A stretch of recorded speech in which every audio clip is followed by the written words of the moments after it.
Transférer un nom de domaine est une procédure très simple mais qui peut s'avérer très compliquée lorsque vous ne maîtrisez pas toutes les étapes et les règles par lesquelles vous devez passer. Comment bien transférer un nom de domaine sans faire d'erreur, c'est ce que nous allons voir dans cette vidéo après le générique. Ciao.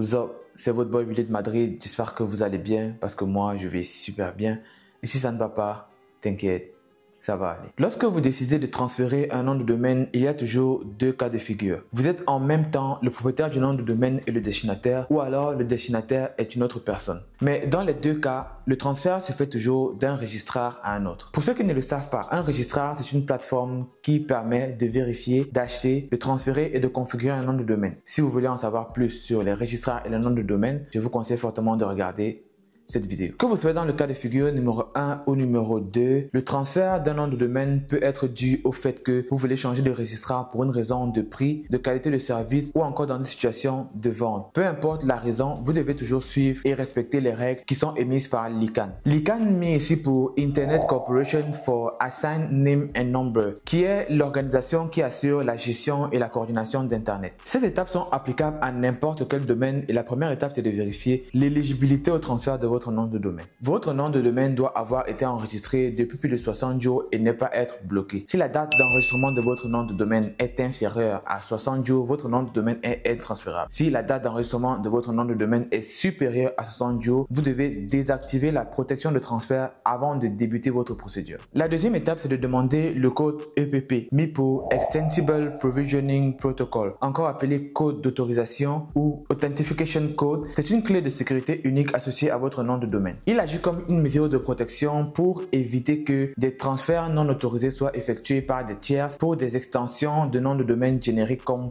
.com, .net et .org. Pour les noms de domaine locaux comme le .fr ou .ca, le code est facultatif. Cela dépend de l'organisme national qui régit l'extension. Par exemple, en France, le code n'est pas requis, mais au Canada, oui. Ensuite, vous devrez vérifier les informations liées au nom de domaine, surtout l'adresse email, car elle sera très importante sur la suite. Après avoir vérifié l'éligibilité au transfert de votre nom de domaine, vous devez choisir votre nouveau registrar. Si vous voulez faire un transfert de nom de domaine, je suppose que le choix de votre registrar a déjà été fait. Si par miracle cela n'a pas encore été fait, vous devrez comparer les options selon le prix, les fonctionnalités et le service client pour faire votre choix. Si le transfert se fait dans le cas d'une vente, ce ne sera pas vraiment votre problème. Ensuite, démarrez le processus de transfert. Sur le site du nouveau registrar, vous allez rentrer le nom de domaine à transférer et fournir le code EPP si besoin. Dans le cas d'une vente, vous aurez juste à fournir les informations nécessaires à l'acheteur, mais rassurez-vous d'avoir pris l'argent avant. La dernière étape, c'est la validation du transfert. Sur le site du registrar de départ, vous allez autoriser le transfert. Vous allez recevoir un courrier de confirmation à l'adresse email associée à votre nom de domaine. Cela va vous permettre de confirmer le transfert en suivant les instructions fournies. Puis, vous allez attendre le transfert. Ce processus peut prendre entre 5 à 7 jours selon les registrars. Et enfin, vous allez tester le transfert. Vérifiez que le domaine est actif et que les enregistrements DNS fonctionnent correctement. Il faut noter que certains registrars vont vous facturer le transfert, ce qui inclut généralement un renouvellement supplémentaire pour la première année. Bon, tout cela c'est la théorie. Dans la pratique, cela va se passer comme suit. Pour mettre un peu de contexte dans ce que nous sommes en train de faire, je veux transférer un nom de domaine que j'ai assisté sur la plateforme Hostinger vers le registrar Namecheap. Donc ici, vous voyez le nom de domaine qui est enregistré depuis le 19/10/2025 et je vais le transférer sur cette plateforme ici, Namecheap. Pour cela, je vais cliquer sur Domain, Domain Transfer. Ensuite, je vais rentrer le nom de domaine que je vais transférer. Je clique sur Transfert. Ce que nous allons vérifier maintenant, c'est l'éligibilité du transfert du nom de domaine que nous avons choisi. Ici, c'est marqué mes félicitations, votre nom de domaine est éligible pour le transfert. Transfert checklist, current registrar, ça veut dire le registrar actuel du nom de domaine. C'est marqué Hostinger Operation. Registrar lock, domain is locked, ce qui signifie que le transfert du nom de domaine n'est pas possible parce que le verrouillage du transfert n'a pas encore été désactivé au niveau de la plateforme de départ qui est Hostinger. Ici, domain contact. By requesting my domain to be transferred, I agree for Namecheap to retrieve my domain contact information. La case ici devra être cochée pour pouvoir valider vos informations et les protéger par la suite avec le WHOIS. Et ici, c'est Authorization Code qui est le code EPP que vous devez fournir pour valider la transaction. Et ensuite, ça, c'est le prix que vous allez devoir payer pour pouvoir faire le transfert. Ici, plus bas, c'est le disclaimer. Ça, je vous laisse le soin de le lire parce que cela va varier en fonction du registraire sur lequel vous allez faire le transfert. Le disclaimer en question concerne surtout les noms de domaine avec des extensions comme AI, UK, co.uk et me.uk. Si votre nom de domaine n'est pas concerné, ces disclaimers ne vont pas vous affecter. Donc, pour être sûr de ce qui va se passer quand le transfert aura été effectué, vous devrez prendre la peine de lire le disclaimer. Pour initialiser donc le transfert, ce qui a besoin d'être fait, c'est que votre nom de domaine a déjà été connecté à une boutique en ligne ou un site web. Dans mon cas, c'est Shopify. Il va d'abord falloir déconnecter les premières configurations DNS qui ont été faites au niveau de votre boutique en ligne. Si vous n'êtes pas en mesure de pouvoir déconnecter le nom de domaine sur la boutique en ligne, vous ne savez pas comment faire, la manière la plus simple de faire la déconnexion, ce serait de réinitialiser les paramètres DNS sur le registraire de départ. Donc pour faire cela, je vais devoir aller au niveau des configurations du nom de domaine, peu importe le registraire de départ sur lequel vous êtes enregistré, DNS serveur. Généralement, ça va se trouver tout en bas de la page d'atterrissage. Donc, vous allez scroller jusqu'en bas et vous allez cliquer sur réinitialisation des enregistrements DNS. On va toujours vous envoyer un message de mise en garde parce que réinitialiser les paramètres DNS, ce n'est pas quelque chose que vous pouvez faire sur un coup de tête. Parce qu'une fois que vous avez fait ça, si vous avez eu des configurations que vous avez faites par le passé, ça va revenir au paramétrage par défaut. Donc comme si aucune configuration n'avait été faite sur le DNS, ce qui aura pour effet automatique la non-accessibilité à votre site web. Ce qui est effectivement ce que nous avons envie de faire. Donc on va cliquer sur réinitialiser. Donc la réinitialisation a été effectuée. Ça prend à peu près quelques temps, généralement 5 minutes ou un peu plus ou un peu moins pour que ce soit effectif sur la boutique sur laquelle vous l'avez connecté. Une fois que ça a été fait, on va aller au niveau de l'aperçu du nom de domaine. Donc ici c'est le nom de domaine, mon adresse email. Il me demande renouveler maintenant. Protection de la confidentialité WPP, donc le WHOIS, pour protéger mes informations personnelles.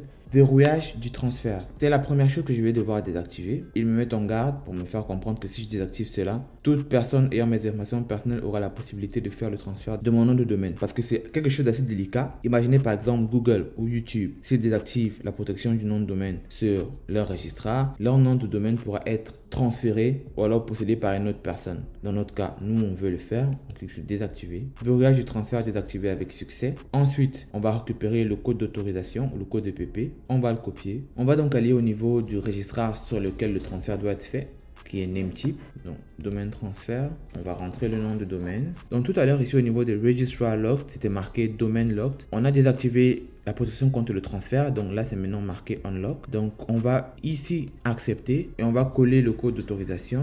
On va vérifier le code, parfait, vérifier. Ensuite on va mettre Add to Cart. Donc ça va nous coûter à peu près $11,66 pour faire le transfert.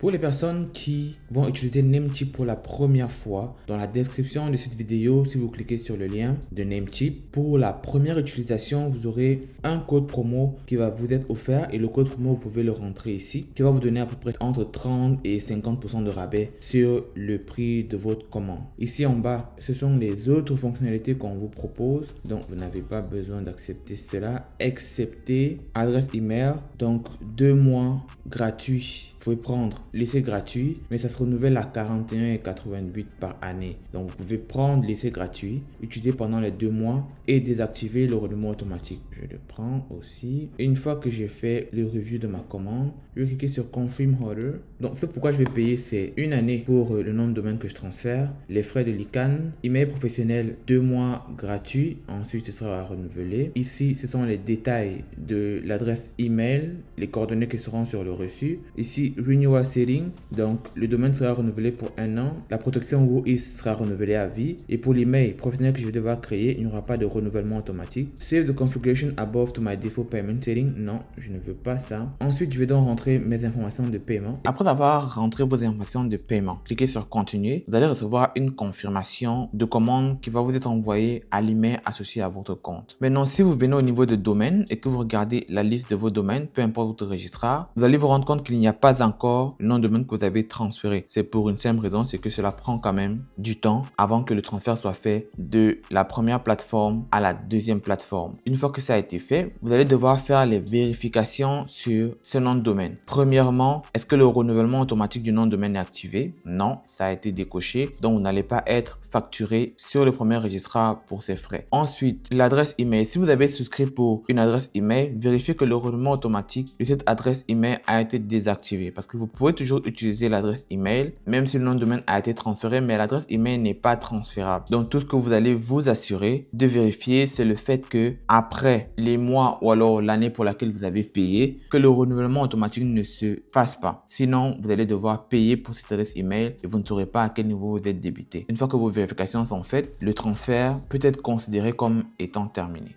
Une fois le transfert finalisé, il y a des points importants que vous devez vérifier. Le renouvellement automatique. Il est très important de le désactiver chez l'ancien registrar pour éviter de payer des frais inattendus. Enregistrement DNS. Si vous avez transféré votre nom de domaine sans hébergement, rassurez-vous d'avoir pris en note vos enregistrements DNS pour les configurer chez le nouveau registrar. Impact SEO. Assurez que votre enregistrement DNS reste actif durant la transition pour minimiser les interruptions. Ce sera tout pour cette vidéo. J'espère qu'elle vous sera d'une grande utilité. Si c'est le cas, n'hésitez pas à liker, à vous abonner, activer la cloche de notification, partagez cette vidéo sur vos réseaux sociaux, Facebook, WhatsApp, Twitter, TikTok, Instagram, mais surtout avec une personne que vous pensez que cette vidéo pourrait aider. Sur ce, on se dit à dimanche prochain 10h pour une nouvelle vidéo. Gardez la pêche, Stéphie.